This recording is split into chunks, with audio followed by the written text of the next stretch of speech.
So ಏನಾಗಿತ್ತು ನನಗೆ surgery ಅಂತ ಹೇಳಿದೆ, ಇದೇ ನಿಮ್ಗೆ ಲಾಸ್ಟ್ ಆಪ್ಷನ್ನು.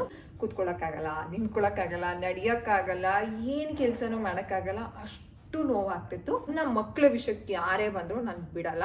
ನಾನೇನಾದ್ರು ಹೋಗ್ಬಿಟ್ರೆ ಇವರಿಬ್ರು ಯಾರು ನೋಡ್ಕೊಳ್ತಾರೆ? ನಮ್ಮ ಕಷ್ಟಗಳನ್ನ ಸುಖಗಳನ್ನ ಯಾರಿಗೂ ಹೇಳ್ಕೋಬಾರ್ದು. The final option is surgery ಅಂತ. ಎರಡನೇ ಸಲ ಆಗಿರೋದು. ಅದೇನು ಅಂತಂದ್ರೆ, hello everyone, welcome back to my channel. ಎಲ್ಲರೂ ಹೇಗಿದ್ದೀರಾ? ಸೂಪರ್ ಆಗಿದ್ದೀರಾ ಅಂತ ಅನ್ಕೊಂಡಿದೀವಿ.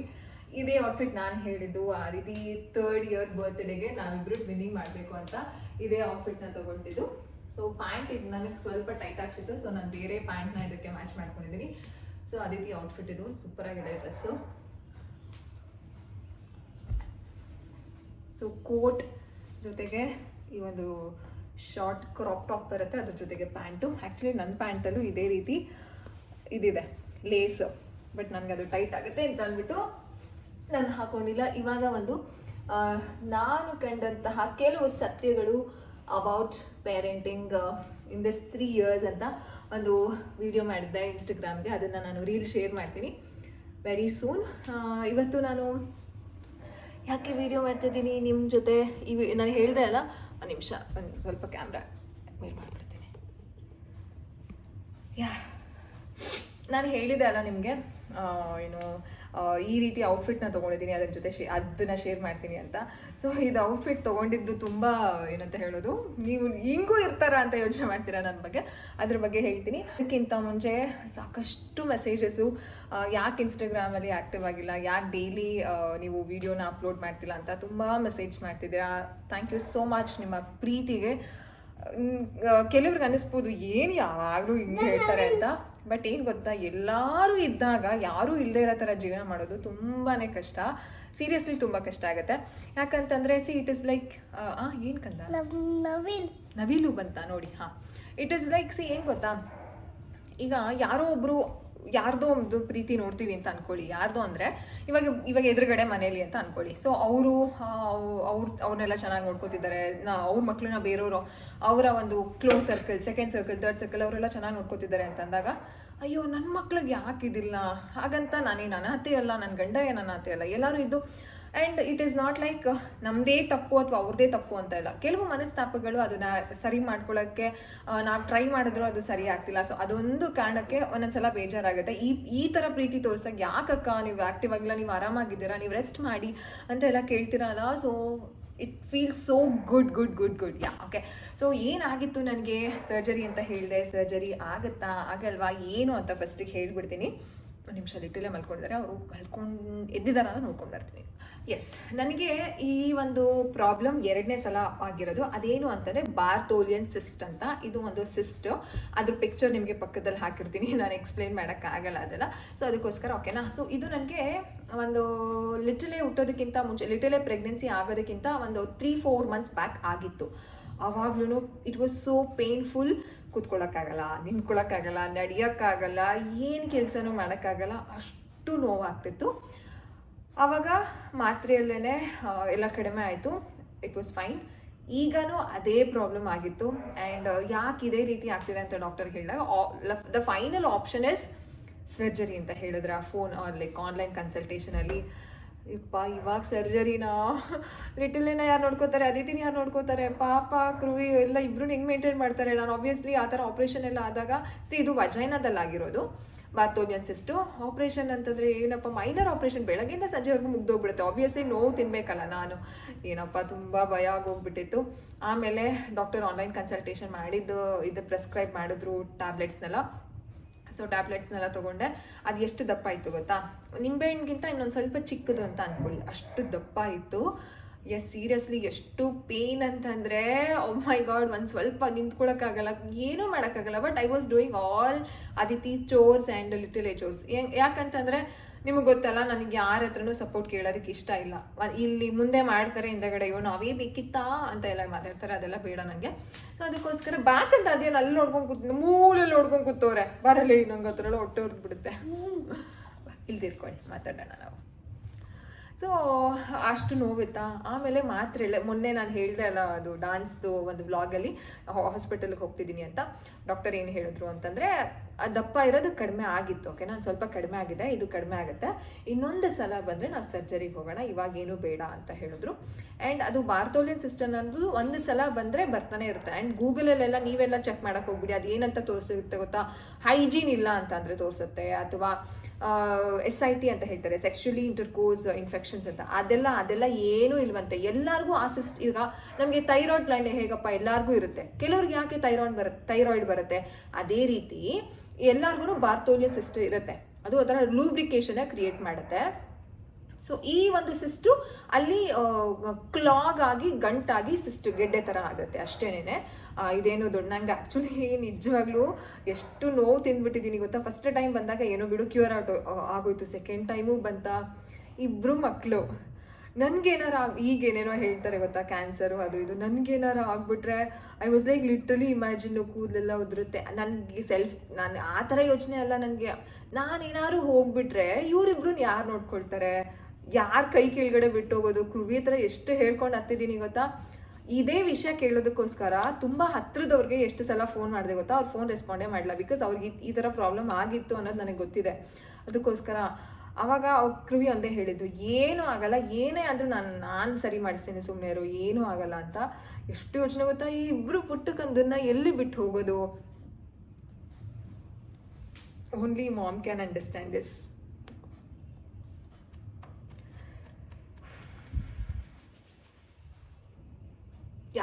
ಏನೂ ಆಗಲ್ಲ, ದೇವ್ರಿದ್ದಾನೆ. ನಾನು ಅದೇ ಪ್ರತಿ ಸಲ ದೇವ್ರನ್ನ ಅದನ್ನೇ ಕೇಳೋದು. ಅವರಿಬ್ಬರು ಅಮ್ಮ ಅಪ್ಪ ಅಂತ ನಾನು ಬರೀ ನನ್ನ ಬಗ್ಗೆ ಯೋಚನೆ ಮಾಡ್ತೀನಿ. ಅಮ್ಮ ಬೇಡಪ್ಪ, ಅವ್ರ ಲೈಫ್ ಪಾರ್ಟ್ನರ್ಸ್ ಜೊತೆ ಎಲ್ಲ ಚೆನ್ನಾಗಿ ಇರ್ತಾರೆ ಅವರು ಎಲ್ಲ. ಆಗೋಷ್ಟರಲ್ಲಿ ಅಮ್ಮ ಏನು ಬೇಡ, ನಾವು ಲೈಫ್ ಲೀಡ್ ಮಾಡ್ತೀನಿ ಅನ್ನೋವರೆಗೂ ಅವರಿಬ್ರಿಗೂ ಒಳ್ಳೆ ಜೀವನ ಕೊಡೋವರೆಗೂ ದೇವ್ರ ಆಯಸ್ಸು ಆರೋಗ್ಯ ಕೊಟ್ಟು ಆಯಸ್ಕೊಡಪ್ಪ ಅಂತಲೇ ಕೇಳ್ತೀನಿ. ಯಾಕಂತಂದರೆ ಮೂಲೆಯಲ್ಲಿ ಮಲ್ಕೊಂಡು ಏನಕ್ಕೆ ಅಷ್ಟೇ. ಸೊ ಬಾರ್ತೋಲಿಯನ್ ಸಿಸ್ಟ್ ಆಗಿತ್ತು, ಇವಾಗ ಸದ್ಯಕ್ಕೆ ಸರ್ಜರಿ ಬೇಡ ಅಂತ ಹೇಳಿದ್ದಾರೆ. ಅದು ಸೈಜ್ ಕಡಿಮೆ ಆಗ್ತಿದೆ, ಈಗ ಸ್ವಲ್ಪ ಪೇನ್ ಇದೆ ಒಂದು ಸ್ವಲ್ಪ. ಆ್ಯಂಡ್ ಅದ್ರ ಜೊತೆಗೆ ಹೋಗಿ ಸ್ಯಾಟರ್ಡೆ ಅಲ್ಲ, ನಾವು ಯಾವತ್ತು ಹೋಗಿದ್ದು, ಶುಕ್ರವಾರನೇ ಹಾಸ್ಪಿಟಲ್ಗೆ ಹೋಗಿದ್ದು. ಶುಕ್ರವಾರ ಹಾಸ್ಪಿಟಲ್ಗೆ ಹೋಗಿ ನಾವು ಎಲ್ಲ ಇದು ಮಾಡ್ಕೊಂಡು ಬಂದ್ವಿ. ಶನಿವಾರ ನಾವು ಶುಕ್ರವಾರ ಡಾನ್ಸ್ ಕ್ಲಾಸ್ಗೆ ಹೋಗಿದ್ದು, ಶನಿವಾರ ಹೋಗಿ ಬಂದ್ವಿ. ಭಾನುವಾರ ಬೆಳಗ್ಗೆನೆ ನಾನು ಪೀರಿಯಡ್ಸ್ ಆಗಿಬಿಟ್ಟೆ. ಓ ಮೈ ಗಾಡ್, ಅದ್ರ ಜೊತೆಗೆ ಸೀರಿಯಸ್ಲಿ ಎಷ್ಟು ಪೇಯ್ನ್ ಅಂತಂದರೆ ನನಗೆ ಆ್ಯಕ್ಚುಲಿ ಅದಿತಿ ಟೈಮಲ್ಲಿ ಆಫ್ಟರ್ ನಾವು ಪೀರಿಯಡ್ ಆಗ್ತೀವಲ್ಲ ಡೆಲಿವರಿ ಆದಮೇಲೆ, ಆವಾಗ ಅಷ್ಟು ಬ್ಲೀಡ್ ಹೋಗ್ತಿರಲಿಲ್ಲ. ಬಟ್ ಲಿಟಲೇ ಆದಮೇಲೆ ತುಂಬ ಬ್ಲೀಡ್ ಹೋಗ್ತಿದೆ. 5 days 6 daysವರೆಗೂ ಬ್ಲೀಡ್ ಹೋಗ್ತಿದೆ. ನನಗೆ ಎಲ್ಲಿ ಸಣ್ಣ ಆಗ್ಬಿಟ್ಟು ನನ್ನ ಮುಖ ಎಲ್ಲ ಹುಲ್ಲು ಹಿಂಗೆ ಒಳಗಡೆ ಹೋಗ್ಬಿಡುತ್ತೆ. ಅದೇ ಭಯ ಆಗ್ತಿದೆ. ಡಾಕ್ಟರ್ ಹತ್ರ ಹೇಳಿ ಕೆಲವು ಲೇಹ್ಯಗಳನ್ನು ಬರೆಸ್ಕೊಂಡೆ, ನಾನು ದಪ್ಪ ಆಗಬೇಕು ಡಾಕ್ಟರ್ ಅಂತ. ನಾನೀಗ 59 kg ಇದ್ದೀನಿ. ಓಕೆನಾ. ಡಾಕ್ಟರ್ ವಾಸ್ ದ ಸ್ಪೆಕ್ಟಿಕಲ್, ನಿಜವಾಗ್ಲೂ ನೀವು ದಪ್ಪ ಆಗಬೇಕಾ, ಎಲ್ಲರೂ ಡೆಲಿವರಿ ಆದ್ಮೇಲೆ ಸಣ್ಣ ಆಗಬೇಕು ಅಂತ ಕೇಳ್ತಾರೆ. ಇಲ್ಲ, ನಾನು ದಪ್ಪ ಆಗಬೇಕು, ಒಂದು ಲೇಹ್ಯ ಬರ್ಕೊಟ್ಟಿದ್ದಾರೆ, ಇದೇ ಲಾಸ್ಟ್ ಆಪ್ಷನ್. ನಾನು ಯಾವಾಗಲೂ ಪಾಪ ತಲೆ ತಿಂತೀನಿ ಅನುಷಾ ಡಾಕ್ಟರ್ದು. ಅವ್ರು ಹೇಳಿದ್ದಿದೆ, ಇದೇ ನಿಮ್ಗೆ ಲಾಸ್ಟ್ ಆಪ್ಷನ್ನು, ಈ ಒಂದು ಲೇಹ್ಯನ ಟ್ರೈ ಮಾಡಿ. ಈ ಲೇಹ್ಯದಲ್ಲಿ ನೀವು ಎಷ್ಟು ದಪ್ಪ ಆಗ್ತೀರಾ ನೆಕ್ಸ್ಟ್ ಮಂತ್ಗೆ ನೋಡೋಣ, ನೆಕ್ಸ್ಟ್ ಏನೂ ನಾನು ಕೊಡಲ್ಲ, ಯಾಕಂತಂದರೆ ಬೇಡ, ಸಾಕು, ನೀವು ಇಷ್ಟು ಚೆನ್ನಾಗಿ ಕಾಣಿಸ್ತೀರಾ, ಇಷ್ಟೇ ಸಾಕು ಅಂತ. ಬಟ್ ನನಗೆ ದಪ್ಪ ಆಗಬೇಕು ಅಂತ ಇಷ್ಟ. ಸೊ ಆಪ್ರೇಷನ್ ಕತೆ ಇದೇನೇನೆ, ಸರ್ಜರಿ ಕತೆ. ಇನ್ನೇನೇ ಹೇಳೋದು, ಇದೆಲ್ಲ ನಾರ್ಮಲ್. ಓಕೆನಾ. ಏನಂತ ಹೇಳೋದು. ಆಮೇಲೆ ಏನೋ ಯಾರಿಗೋ ಹೇಳೋದಕ್ಕೆ ಮಾಡಿದ ಪಾಪ ಮಾಡಿದ ಕರ್ಮ ಅಂತ ಏನೋ ಹೇಳಿದ್ರಂತೆ ಕೃವಿಗೆ. ಅಯ್ಯೋ ದೇವ್ರೆ ಅನ್ನಿಸ್ತು. ಏನಂತ ಎಂತಕ್ಕಂತ if you want you can eat. ಏನೋ ಇನ್ನೊಂದೇನು ಗೊತ್ತಾ, ನಮ್ಮ ಕಷ್ಟಗಳನ್ನ ಸುಖಗಳನ್ನ ಯಾರಿಗೂ ಹೇಳ್ಕೊಬಾರ್ದು. ಸುಖ ಹೇಳ್ಕೊಂಡ್ರೆ ಹಿಂದೆಗಡೆ ಹೊಟ್ಟೆವರಿ ಪಡ್ಕೊಳ್ತಾರೆ, ಕಷ್ಟ ಹೇಳ್ಕೊಂಡ್ರೆ ಆಡ್ಕೋತಾರೆ. ನಾನು ಅದೇ ಅಂದೆ, ನೀನು ಏನಕ್ಕೆ ಹೇಳಕ್ಕೆ ಹೋಗಿದ್ದೆ ಅಂತ. ಇಲ್ಲ, ಅವ್ರಿಗೇನಾದರೂ ಗೊತ್ತಿರುತ್ತೆ ಅಂತ ಇದೆ ಹೇಳಿದೆ. ನೀವು ಅದು ಮಾಡಲ್ವಲ್ಲೋ, ಇದು ಮಾಡಲ್ವಲ್ಲೋ, ನೀವು ಅವ್ರಿಗೆ ನೋವು ಮಾಡ್ತಿರಲ್ವೋ, ಅದಕ್ಕೆ ಕಣೋ ನಿಮ್ಗೆ ಈ ಥರ ಆಗಿರೋದು ಅಂತ. ನಾನು ಅದಕ್ಕೆ ನನಗೆ ಫೋನ್ ಕಾನ್ಫರೆನ್ಸ್ ಹಾಕಬೇಕಾಗಿತ್ತು, ನಾನು ಮಾತಾಡ್ತೀನಿ ಅಂತ ಹೇಳಿದೆ. ಜನಗಳು ಹಿಂಗೆ ಇರ್ತಾರೆ ಬಿಡಿ, ಏನು ಮಾಡೋಕ್ಕಾಗಲ್ಲ. ನಮ್ಮ ಸುತ್ತಮುತ್ತ ಅಂತೂ ತುಂಬ ಟಾಕ್ಸಿಕ್.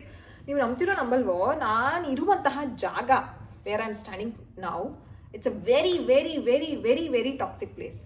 ಓಕೆನಾ. ನಾನು ಮೊನ್ನೆ ಬರ್ತ್ಡೇ ವ್ಲಾಗಲ್ಲಿ ಹೇಳಿದೆ ಗೊತ್ತಾ, ಕರ್ಸ್ ಆಗ್ತಾನೆ ಇರುತ್ತೆ. ಎವ್ರಿ ಮಾರ್ನಿಂಗ್ ನಾವು ಅದನ್ನು ಕೇಳಿಸ್ಕೊತಾನೆ ಇರ್ತೀವಿ. ಆಗ ಸಾವು ಬರ, ಈ ಥರ ಎಲ್ಲ ನೀವು ಕೇಳಿದ್ರೆ ನಿಜವಾಗ್ಲೂ ಇವ್ರು ಎಜುಕೇಟೆಡ್ ಆಗಿ ಯಾಕೆ ಹಿಂಗೆಲ್ಲ ಮಾತಾಡ್ತಾರೆ ಅಂತ ಅನ್ನಿಸ್ಬೋದು. ಬಟ್ ಸ್ಟಿಲ್ ಏನು ಮಾಡೋಕ್ಕಾಗಲ್ಲ.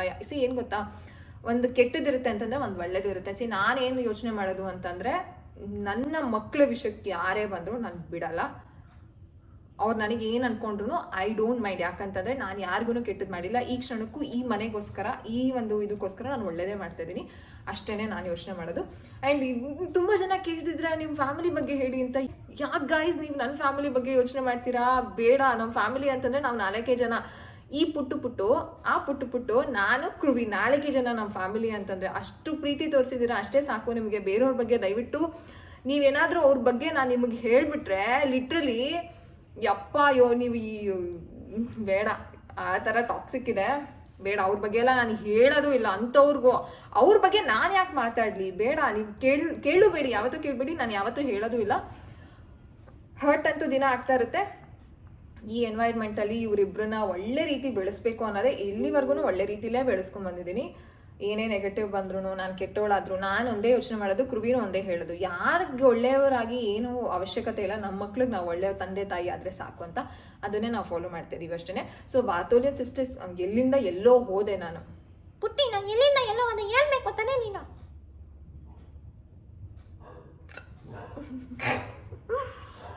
So Bartholin's is completely normal. ನಾನು ಇವಾಗ ಅದೇ ಟ್ರೀಟ್ಮೆಂಟಲ್ಲಿದ್ದೀನಿ. ನೆಕ್ಸ್ಟ್ ಇನ್ನೊಂದು 15 ಡೇಸ್ ಆದಮೇಲೆ ಅದು ಕಂಪ್ಲೀಟಾಗಿ ಕ್ಯೂರ್ ಆಗಿದೆಯಾ ಏನು ಅಂತ ಒಂದ್ಸಲ ಹೋಗಿ, ಸ್ಕ್ಯಾನಿಂಗ್ ಏನಿಲ್ಲ, ಜಸ್ಟ್ ಡಾಕ್ಟರ್ ಎಕ್ಸಾಮಿನ್ ಮಾಡ್ತಾರೆ, ಒಂದು PV ಮಾಡ್ತಾರೆ. ಸೊ ಅದರಲ್ಲೇ ಗೊತ್ತಾಗುತ್ತೆ. ಈಗ ಸದ್ಯಕ್ಕೆ ಏನೂ ಸರ್ಜರಿ ಬೇಡ ಅಂತ ಹೇಳಿದ್ದಾರೆ. ನೆಕ್ಸ್ಟ್ ಟೈಮ್ ಬಂದರೆ ಅದು ಬಂದರೆ ಸರ್ಜರಿನೇ ಅಂತ ಆಪ್ಷನ್ನು. ಒಂದ್ಸಲ ಬಂದರೆ ರಿಪೀಟೆಡ್ ಆಗ್ತಾರೇ ಇರುತ್ತೆ. Trust me, it's so much painful, ಅಂದರೆ ಪೇನ್ಫುಲ್ಲು, ಅಷ್ಟು ಪೇನ್ ಆಗುತ್ತೆ. ಸೊ ಅದಕ್ಕೋಸ್ಕರ ನೆಕ್ಸ್ಟ್ ಟೈಮ್ ಏನಾದರೂ ಬಂದರೆ we have to go for surgery. But right ನಾವು ನೋ. ಅಷ್ಟೇ ಹೇಳೋದು, ಇನ್ನೇನೂ ಇಲ್ಲ. ಆಮೇಲೆ ಇದ್ರ ಬಗ್ಗೆ ಹೇಳಿ ಅಂತ ಕೇಳ್ತಿದ್ದೀರ ನನ್ನ. ಏನದು ಯಾವುದು ನ್ಯೂಮರಾಲಜಿಸ್ಟ್ ಬಗ್ಗೆ. ಎಸ್, ಅದನ್ನು ನಾನು ಬೇಗನೆ ಶೇರ್ ಮಾಡ್ತೀನಿ, ಏನು ಅನ್ಕೋಬೇಡಿ, ಓಕೆನಾ. ಈಗ ಡ್ಯಾನ್ಸ್ ಕ್ಲಾಸಿಗೆ ಬೇರೆ ಹಾಕ್ಬಿಟ್ಟಿದ್ದೀವಿ ಅಲ್ವಾ. ಸೊ ಇವಾಗ ಆಲ್ರೆಡಿ 1 ಗಂಟೆ ಆಗಿದೆ. ಊಟ ಮಾಡಿಸಿ ಬೇಗ ಮಲಗಿಸ್ಬಿಟ್ಟು ಅವ್ರನ್ನ 3 ಕಾಲಿಗೆ ಎಬ್ಬರಿಸಿ 3:30 ಮನೆಯಿಂದ ಹೊರಟ್ರೆ 4 ಗಂಟೆಯಿಂದ 5 ಗಂಟೆ ಕ್ಲಾಸ್ ಆಗುತ್ತೆ. ಸೊ ಕಂಪ್ಲೀಟ್ ಅವರು ರೊಟೀನ್ ಚೇಂಜ್ ಆಗಿಬಿಟ್ಟಿದೆ. ಬೇಗ ಎಬ್ಬರಿಸ್ತಾ ಇದ್ದೀನಿ. 9 ಗಂಟೆ 9:30 ಆರಾಮಾಗಿ ನಿದ್ದೆ ಮಾಡ್ತಿದ್ದಾರೆ. ಸೊ ಅದ್ರ ಬಗ್ಗೆನೂ ನಾನು ನಿಮಗೆ ಡೀಟೇಲ್ಸ್ ಕೊಡ್ತೀನಿ. ಸೊ ನೆಕ್ಸ್ಟ್ ಬ್ಲಾಗಲ್ಲಿ ಸಿಗೋಣ. ನೀವಿನ್ನು ಚಾನಲ್ನ ಸಬ್ಸ್ಕ್ರೈಬ್ ಮಾಡ್ಕೊಂಡಿಲ್ಲ ಅಂತಂದರೆ ಸಬ್ಸ್ಕ್ರೈಬ್ ಮಾಡ್ಕೊಳ್ಳಿ. ಈ ಔಟ್ಫಿಟ್ ರೀಲ್ನ ನಾನು ಬೇಗನೆ ಹಾಕ್ತೀನಿ. ಆ್ಯಂಡ್ ನನ್ನ ಒಂದು ಸ್ಯಾರಿ ಔಟ್ಫಿಟ್, ಅದಿತಿ ಔಟ್ಫಿಟ್ ಎಲ್ಲನೂ ಕೇಳ್ತಿದ್ರೆ ಅದನ್ನು ಸಹ ಬೇಗ ಹಾಕ್ತೀನಿ. ಬೇಗ ಅಂತಂದರೆ ಹೇಗೆ ಟೈಮ್ ಹೋಗುತ್ತೋ ಅಂತ ಗೊತ್ತೇ ಆಗಲ್ಲ, ಸೀರಿಯಸ್ಲಿ. ಆ್ಯಂಡ್ ನಾನು ಥೆರಪಿ ಮಾಡ್ತೀನಿ ಅಲ್ಲ, ಸೊ 45 ಮಿನಿಟ್ಸ್ ಸೆಷನ್ಸ್ ಇರುತ್ತೆ. ಸೊ ಅದಕ್ಕೆಲ್ಲನೂ ಟೈಮ್ ಕೊಡ್ತಾ I am not blaming anything here. But still ಈಗ ಬೇಗ ಅಂತಂದರೆ ಬೇಗ ಅಂದರೆ ನಿಮಗೆ ಒಂದು ಅರ್ಧ ಗಂಟೆ ಅಲ್ಲ, ನನ್ನ ಪ್ರಕಾರ ಬೇಗ ಅಂತಂದರೆ ಒಂದು 3 to 4 days ಅಂತ. ಬಿಕಾಸ್ ಅಷ್ಟು ಹೆಕ್ಟಿಕ್ ಇದೆ. ಇವಾಗ ನೋಡಿ, ಇವಾಗ ಮಲ್ಕೊಂಡಿದ್ದಾರೆ ಅವರು. ಇವ್ರು ಇವಾಗ ಊಟ ಮಾಡಿಸ್ತೀನಾ, ಅನ್ನ ಮೊಸರು ರೆಡಿ ಇದೆ. ಅವ್ರಿಗೆ ಅನ್ನ ಮೊಸರು ಬೇಕಂತ ಇವತ್ತು. ನಾನ್ ವೆಜ್ ತಂದಿದ್ದಾರೆ ಕೈಮಾ ಮಾಡೋದಕ್ಕೆ. ಕೃವಿ ಬರ್ತೀನಿ ಆಮೇಲೆ ಮಾಡೋಣ ಅಂತ ಹೇಳಿದ್ರು. ಎಲ್ಲ ಪ್ಯಾಕ್ಡಪ್ಪಲ್ಲಿ ನಾನು ವೀಡಿಯೋ ಮಾಡ್ಕೋಬೇಕಿತ್ತು, ಅದಕ್ಕೋಸ್ಕರ ನಾನು ಮಾಡಲ್ಲ ಅಂತ ಹೇಳಿದೆ. ಸರಿ, ನಾನು ಬಂದು ಹೆಲ್ಪ್ ಮಾಡ್ತೀನಿ, ಆಮೇಲೆ ಅಮ್ಮ ಮಾಡೋಣ ಅಂತ ಹೇಳಿದ್ರ. ಸೊ ಇವಾಗ ಇವ್ರಿಗೆ ಊಟ ಮಾಡಿಸಿ ಮಲಗಿಸ್ತೀನಾ, ಅಷ್ಟೇ ನಾವು PP ಮಾಡ್ತೀರಾ, ಹೋಗಿ ಮಾಡ್ಕೊಂಬನ್ನಿ. ಹುಷಾರು, ಕೋಟೆಲ್ಲ ಎತ್ಕೊಂಡು ಮಾಡಿ, ಕೋಟ್ ನೆನೆಸ್ಕೊಬಿಡಿ. ಸೊ ಇವಾಗ ಊಟ ಮಾಡಿ ಇವ್ರನ್ನ ಮಲಗಿಸ್ತೀನಿ, ಹಾಡು ಹೇಳಿ, ಬುಕ್ ರೀಡಿಂಗ್ ಏನೋ ಮಾಡಿ. ಅಷ್ಟರಲ್ಲಿ ಲಿಟಿಲೇ ಎದುತ್ತಾರೆ. ತಿರ್ಗಿ ಲಿಟಿಲೆಗೆ ಸರಿ ಮಾಡಿ ಅವ್ರಿಗೆ ತಿನ್ನಿಸ್ಬೇಕು. ರಾಗಿ ಸರಿ, ಮೊಳಕೆ ಕಾಳನ್ನು ನಾನು ಇದು ಮಾಡಿದ್ದೀನಿ. ಯಾವುದೋ ಒಂದು ಫೋನ್ ಬಂತು, ಅವರು PP ಮಾಡೋಕ್ಕೆ ಹೋಗಿ ಡೋರ್ನ ಡಮ್ ಅಂತ ಜೋರಾಗಿ ತೆಗ್ದವ್ರೆ. ಅದಕ್ಕೆ ಈ ಪುಟ್ಗೊಂಬೆ ಎದ್ಬಿಟ್ಟೈತೆ. ನಿದ್ದೆ ನೋಡಿ ಹೆಂಗೆ ಮಾಡೈತಿದು. ಎಷ್ಟು 11 ಕಾಲಲ್ಲೇನೋ ಮಲ್ಕೊಂಡಿದ್ದೀವಿ ಆಲ್ರೆಡಿ 1 ಗಂಟೆ. ಈಗ ಎದ್ದೈತೆ. ಈಗ ಎದ್ದು ಸ್ವಲ್ಪ ಹೊತ್ತು ಆಟ ಆಡಿ ಊಟ ಮಾಡಿ ತಿರ್ಗಾ ಮಲ್ಕೊಳ್ಳೋ. ಇದೇ ಆಗೋಯ್ತು ನಿಂದ. ಗುಬ್ಬು ಸೊ ಹಿಂಗೆ ನಿಜವಾಗ್ಲೂ ಇವಾಗ ಹೆಂಗೆ ಅನಿಸಿದೆ ಅಂತಂದರೆ, 5 ನಿಮಿಷ ನಾನು ಆ್ಯಕ್ಚುಲಿ ಒಂದು 3-4 ದಿನ ಏನು ಮಾಡಿಬಿಟ್ಟೆ ಅಂತಂದರೆ, ಮಾತ್ರೆ ತೊಗೊಳ್ಬೇಕು ಅಂತ ಅಂದ್ಬಿಟ್ಟು ಬೇಗ ತಿನ್ಬಿಟ್ಟು ಅವ್ರಿಗೆ ತಿನ್ಸಿರ್ಲಿಲ್ಲ. ನಾನು ಮಾತ್ರೆ ತೊಗೋಬೇಕು ಅಂತ ತಿನ್ನಿಸ್ಬಿಟ್ಟೆ. ಸಖತ್ ಗಿಲ್ಟ್ ಕಾಡ್ತಿತ್ತು. ಕೃವಿ ಹೇಳಿದ್ರು, ನೀನು ಚೆನ್ನಾಗಿದ್ರೆ ಮಾತ್ರ ಅವ್ರನ್ನ ನೀವು ಚೆನ್ನಾಗಿ ನೋಡ್ಕೊಳಕ್ಕಾಗೋದು. So it's okay, don't worry about that, guilt ಎಲ್ಲ ಬೇಡವೇ ಬೇಡ ಅಂತ ಹೇಳಿದ್ರ. ಸೊ ಇವಾಗ ಅವ್ರನ್ನ ಊಟ ಮಾಡಿಸಿ ಎಲ್ಲ ಮಲಗಿಸಿ ಆಮೇಲೆ ಆದರೆ ನಾನು ನ್ಯೂಮರಾಲಜಿಸ್ಟ್ ವಿಡಿಯೋ ಇವತ್ತೇ ಶೂಟ್ ಮಾಡ್ಕೊತೀನಿ. ಇಲ್ಲ ಅಂತಂದರೆ ನಾಳೆ ನಾನು ಪಕ್ಕಾ ಶೂಟ್ ಮಾಡಿಕೊಂಡು ಆದಷ್ಟು ಬೇಗ ಶೇರ್ ಮಾಡ್ತೀನಿ. ಅಷ್ಟೇ, ಬಾಯ್.